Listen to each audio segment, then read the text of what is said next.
Now, moving on to the Serie A. Now, with Conte in his second year at Inter Milan, with the players that he wanted, some of the players discarded now, the likes of Eriksen. Some of the players are not playing as prominent roles at Inter, the likes of Sanchez. Lukaku looking good over there. Things are still not coming together for Conte at Inter Milan. Right now, the only thing in sight is the Scudetto.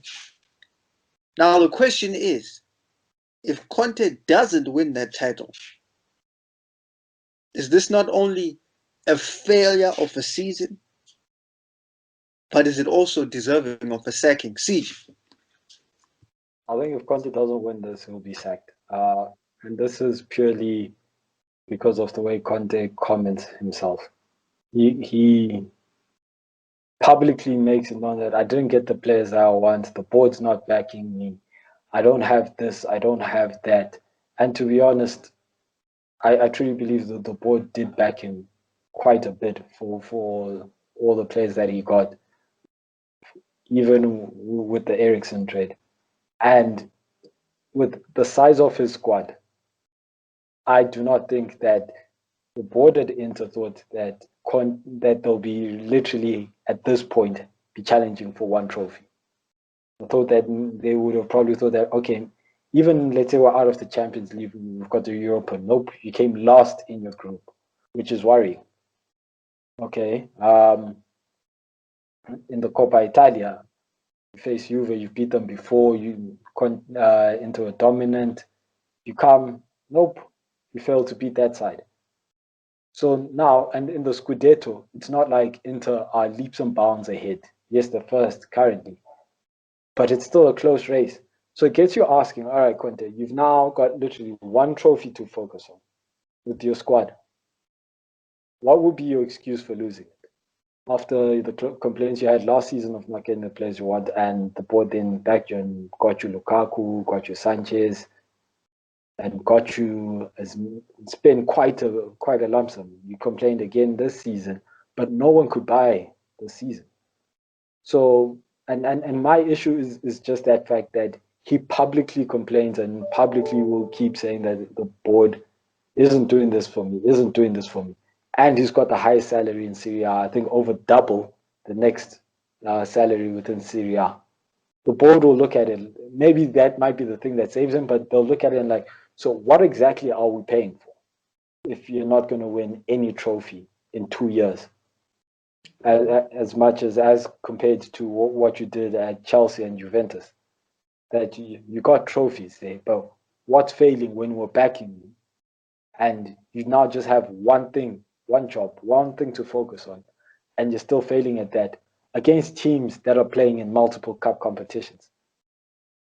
So that's where I think it's a bit tricky tonight. I think Del Piero was the one who actually said that he has to be careful because with the size of his squad and the quality in his squad, you would have expected them to be still playing multiple competitions. And the fact that they aren't, and he publicly speaks bad about the board and the owners about not backing him, it creates that tension. And you never want I tension think between yourself and the owner. thing is that's the reality that you're going through all this, doing all this, and you're also a drama queen. It's right now. What does it mean he hasn't been backed? I think, if I'm not mistaken, Eriksen was being paid close to 300,000.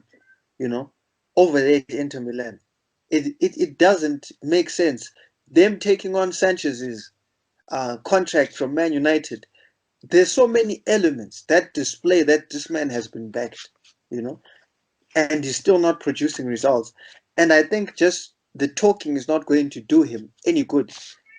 Maybe he's trying to take off attention, to take attention from the actual results. I'm not too sure what he's going for, what angle he's playing at, but he's making things worse for himself. You know, if he would rather be humble, sincere about the whole process, maybe he might garner some sympathy. But if he's out there behaving like a drama queen, he's making the situation worse for himself. Granted, we also don't know what's actually happening behind closed doors between him and the board directly. but okay, let me just give you a list of the players that arrived for this 2021 season. And I'll try go back another year for the 1920, which was the season Lukaku arrived.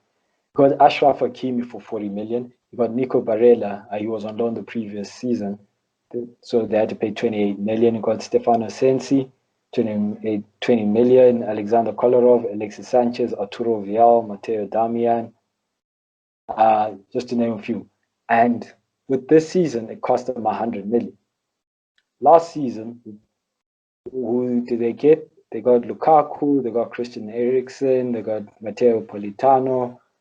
I'm trying to see the people who didn't come on loan, and that cost them another 190 million.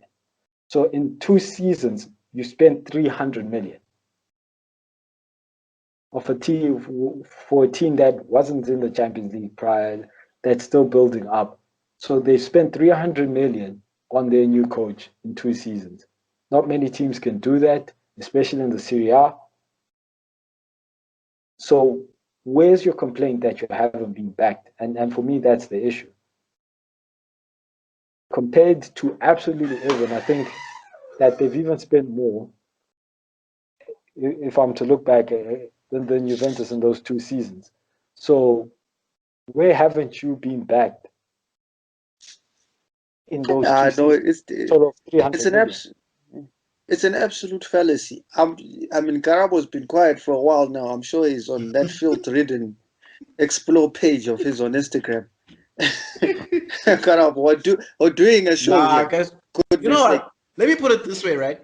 Uh, this is how I view it, and I think that's what Conte is complaining about. You want a Mercedes-Benz C63, but you can only buy a C300. That's probably what's happening there in Conte's is life. And I know it's an Do you feel oversimplified like view of he it, and I'm hasn't not been? saying it's the truth. Okay, so what are you saying, sir? I'm saying what you'll find is Inter might have said, okay, look, we're not going to spend 80 million on one player. Choose one or two that you definitely can't do without. The rest we're going to have to spread it out, boss, because we need to create a bit of depth. We need to create a bit of quality across the squad. That could have happened. I'm not saying it's true or not. I'm just saying it looks like you're spending money. Yes, you're spending money, but you're not spending it the way that you wanted it or intended it for. That might be a problem with them. The thing that I cannot defend with Conte at all, is this complaining and crying and boss, they've spent 300 million. Go work. Go make this thing work. For me, that's how I see it. And I'm not a Conte. I'm a guy here on the podcast talking my nonsense. So there's the difference. But You must believe for in me, yourself. no, yeah, no, it doesn't mean I don't believe in myself. I'm just saying I'm not Conte coaching Inter. I think that's an element we need to consider. We don't know exactly what Conte's real problem is. There might be something we don't know. Also, like Uno touched on, this dude might just be just distracting, making noise in one area so that he can just do his job, so that his players don't get the pressure, so certain people don't necessarily get the pressure, etc. There might be other elements that Conte is looking into. We just don't know 100%. But the complaining for me doesn't make sense. I cannot defend that in any way or form. And gee, Inter this weekend will tell a lot, because this weekend is Inter AC. It'll tell a lot, boss, for the Yeah, no, league. Yeah, that's definitely a title decider sort of thing. yeah. And just to add to what I was saying, if Inter fail to beat AC at this present, as they're presently constructed, then they should just forget their title dreams and actually to be really considered like as really come back, because I've said this many times. Even with Conte with Juve, Conte fails to adapt to European games. He plays the exact same way, and teams have always played around him in Europe. He didn't have much success with Juve. It continued, I think, with Chelsea, and it's something that we used to discuss in private. When I used to tell you that, he fails to adapt, and you can see that, like, and it's proven in Inter 2 seasons. They failed to come out of the group stage. So I think if he, even if he's to make this transition, guaranteed, I tell you, next season is going to complain. He's going to say that he can't make it to play in Europe with the squad he has. They might pump in another 100 million, get him players. He'll continue complaining, and he'll still get out of the group stages. And with the team he has, he should be at least making it out of the group stages. Yeah, no, there's no. I think all of us are in agreement with that. Conte has no excuse for his behavior and no excuse for what he's doing. But at the end of the day, we're going to see what happens, and you guys can hear the game analysis right here on the Fundamental Sports Podcast next week.